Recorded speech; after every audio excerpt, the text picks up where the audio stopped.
උපමාවයි රූපකයයි. අපි බලමු උපමාවයි රූපකයයි දෙකක්ද එකක්ද? උපමාව එකක්, රූපක එකක්.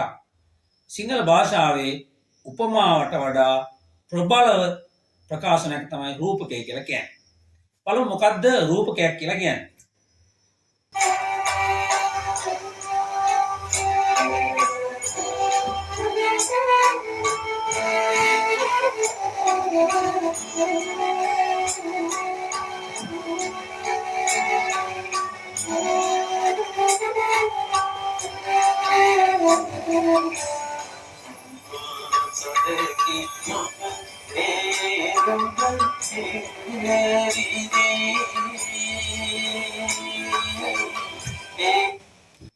අම්මා සඳකි.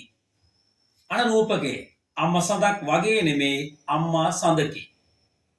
උපමාවයි රූපකය අතර වෙනස අනිවාර්යෙන්ම රූපකය තුල වැනිසේ මෙන් මෙන්න මේ වගේ වචන භාවිත වෙන්නේ නැහැ.